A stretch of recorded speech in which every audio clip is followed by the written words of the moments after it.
Ateşkəs yoxsa bir tərəfli geri çəkilmə?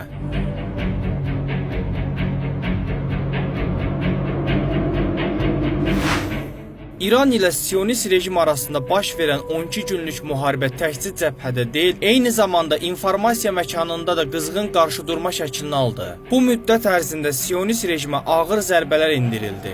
Lakin onların tətbiq etdiyi sərt senzura səbəbindən düşmənin real itkiləri barədə dəqiq və geniş informasiya əldə etmək mümkün olmadı. Siyonist rejimin inadkar və təkəbbürlü siyasəti hər kəsə yaxşı məlumdur. Bütün dünya bir ağızdan etiraz etsə də, bu rejim Qəzzaya qarşı barbarcasına hücumlarını dayandırmaq fikrində deyil. Bu isə onu göstərir ki, onlar üçün beynəlxalq ictimaiyyətin fikrinin heç bir əhəmiyyəti yoxdur.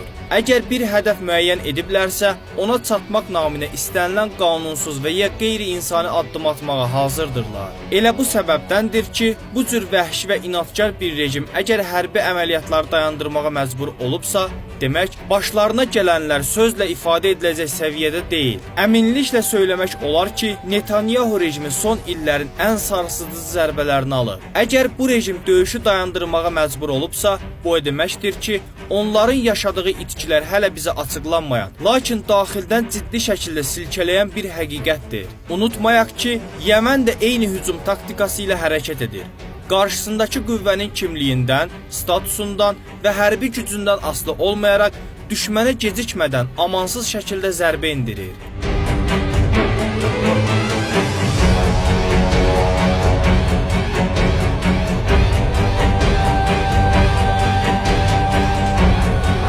Cuhud rejimi və ABŞ ilə qarşı durma təkcə 12 günlük müharibə ilə məhdudlaşmır. Hərbi əməliyyatlardan əvvəl də düşmən informasiya və siyasi müstəvidə hücumlarını davam etdirirdi. ABŞ tərəfi İslam Respublikasını nüvə silahı hazırlamaqda ittiham edir, ardınca isə danışıqlar və müzakirə təklifləri irəli sürərək dünyaya güya məsələyə sülh yolu ilə yanaşdığını göstərməyə çalışırdı.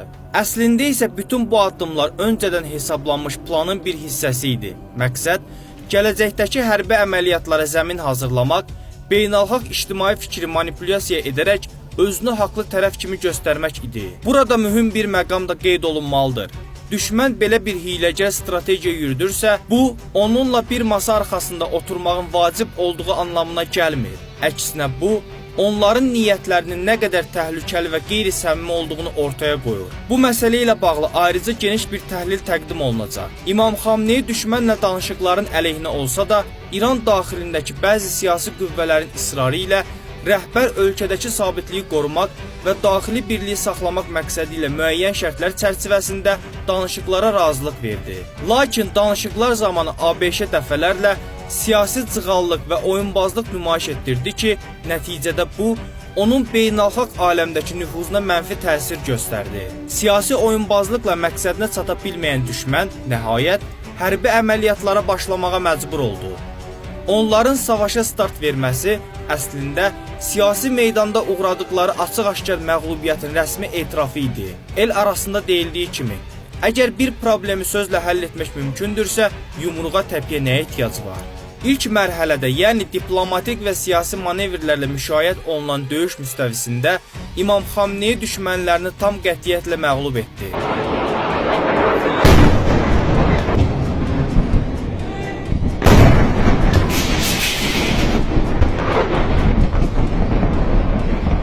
İndi isə keçək hərbi cəbhəyə. 12 günlük müharibə ərzində dünya Siyonist rejimin ağır zərbələr aldığını canlı şahidinə çevrildi.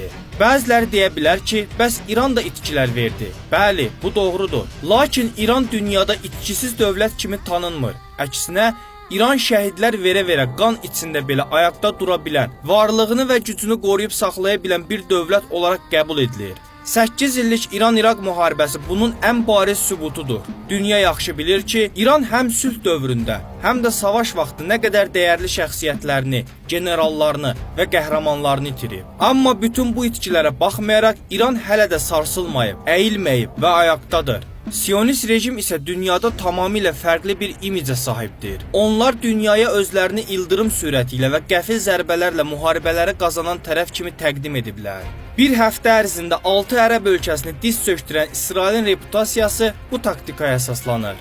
İran isə tam tərsinə uzun müddətli, əzici və yorucu müharibələrdə dözümlü olmağı ilə tanınır. Bu dəfəki müharibədə də Siyonist rejim ənənəvi taktikasına sadiq qaldı.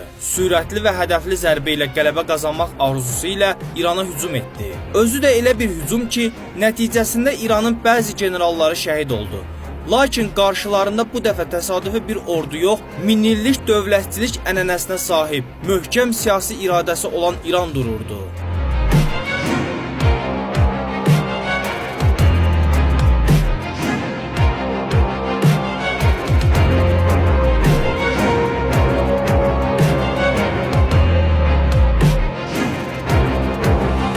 Siyonist rejimin sürətli zərbələri İranın müəyyən ziyan vursa da, İslam Cumhuriyyəti ayaqda qalmağı bacardı və döyüşün mahiyyətini dəyişərək onu uzun müddətli, yorucu müharibəyə çevirdi. Əgər xatırlayırsınızsa, müharibənin əvvəlində iri miqyaslı hücum edən İran sonradan raketlərinin sayını azaldaraq yorucu hücumlara başladı. Bu isə düşmənin heç də marağında deyildi. Netanyahu rejimi çox yaxşı bilir ki, uzun müddətli müharibə onların kabusudur və bu kabusda qalib tərəf İran olacaq. Elə bu səbəbdən istədiyi nəticəni əldə edə bilməyən düşmən hücumları dayandırmaq qərarına gəldi. Əlbəttə, bu qərarın arxasında dərin səbəblər dayanır. Düşmən 12 gün ərzində yaşadığı itkiləri, özü yaxşı bildiyi, amma dünyadan gizlətdiyi itkiləri diqqətlə hesabladı və belə nəticəyə gəldi. Əgər 12 gün ərzində bu qədər zərbə alıblarsa, 60 gün davam edəcək müharibədə bu rəqəm 5 qat artacaq. Sadə bir düsturla desək, müharibənin müddəti nə qədər uzansa, itkilərin miqyası da eyni templə artacaq və bu, Siyonist rejimin daşıya bilməyəcəyi bir yükə çevriləcək. Cuhud rejiminin məğlubiyyəti, ABŞ-nin münaqişəyə birbaşa müdaxiləsi ilə artıq məntiqi və siyasi təsdiqini tapdı. Əminliklə demək olar ki, əgər Siyonist rejim İranla tək başına mübarizə aparmağa qadir olsaydı, heç vaxt öz imicini riskə ataraq Amerikanı köməyə çağırmazdı. ABŞ-nin əməliyyatlara qoşulması müharibə tərəflərinin real vəziyyətini dünya ictimaiyyətinə açıq şəkildə nümayiş etdirdi.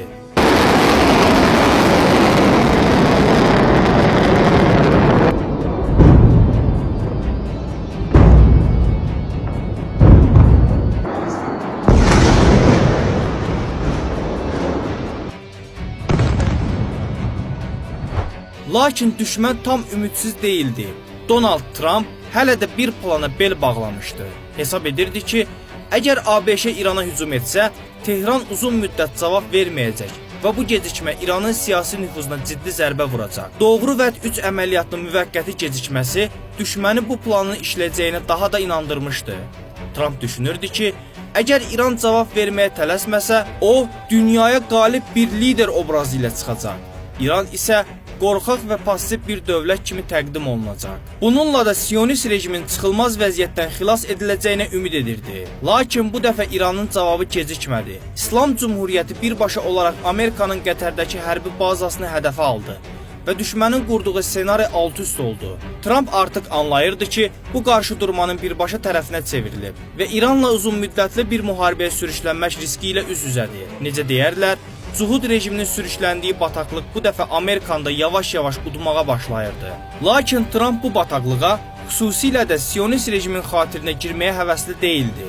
Nəticədə geri çəkilməkdən başqa yol qalmadı. Digər tərəfdən, Trump'ın hücumu əslində simvolik xarakter daşıyırdı. ABŞ İranın əvvəlcədən boşaldılmış nüvə obyektlərini hədəfə aldı. Bu, sadəcə siyasi şou idi. Yüksək dəqiqlikli kəşfiyyat imkanlarına sahib olan bir rejim, yəni İranlı generalların yerini tapmağı bacaran, hətta Seyid Həsən Nəsrullah kimi dərin şəkildə gizlədilən liderlərin mövqeyini müəyyən edə bilən bir sistem, məgər İranın həmin obyektləri boşaltdığını bilmirdimi? Əlbəttə bilirdi. Bu hücum əslində yeni bir hərbi siyasi taktikanın testindən başqa bir şey değildi.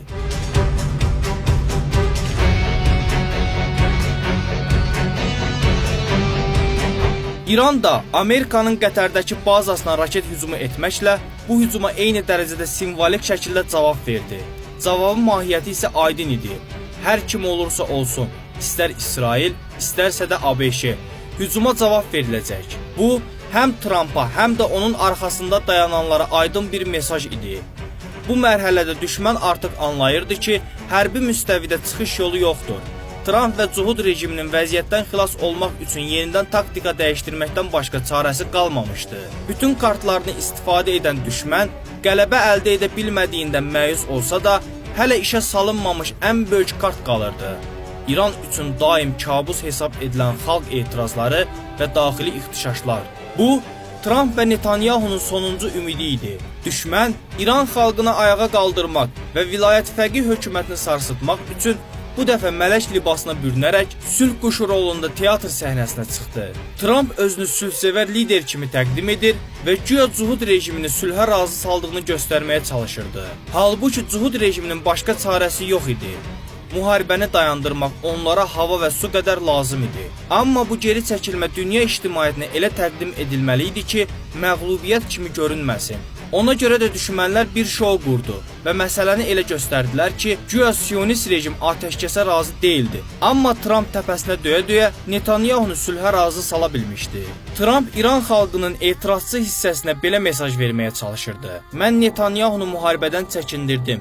İndi siz də ayağa qalxın və İmam Xamneyni müharibədən çəkindirin. Belə olan halda iqtisadi çətinliklərdən bezmiş İran xalqının bir hissəsinin küçələrə çıxması gözlənilirdi. Bu etirazçılar üçün artıq bir bəhanə var idi. Müharibənin davamında İmam Xamneyni günahlandırmaq. Onlar, əgər qarşı tərəf müharibəni dayandırıbsa, biz niyə davam edirik sualı ilə vilayət fəqih hökumətini hədəfə alacaqdılar.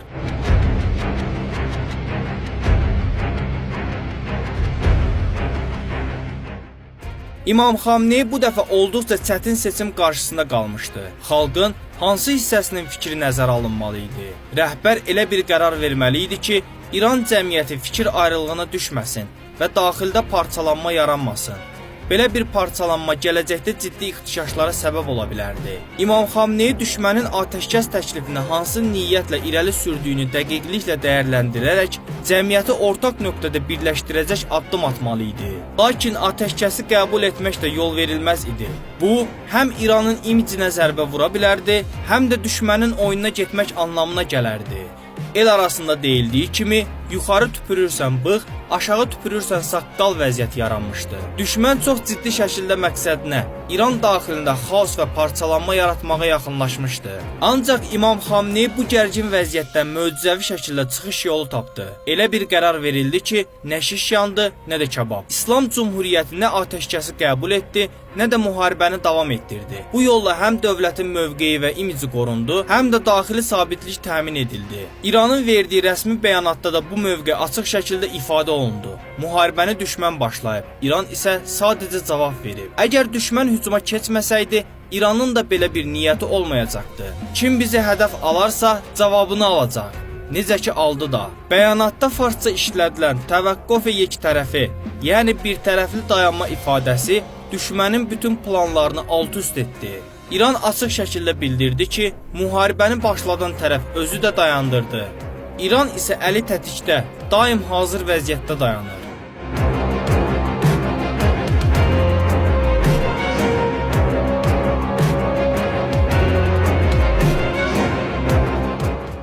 Beləliklə, nə müqavimət tərəfdarları İranı düşmənlə anlaşmada günahlandıra bilər, nə də müharibədən narazı olanlar İranın gərginliyi davam etdirməkdə ittiham edə bilər. İmam Xamneyi mövcud şəraitdə əlindəki imkanlarla ən rasional və strateji qərarı verdi və düşmənin bu hiləsi də nəticəsiz qaldı.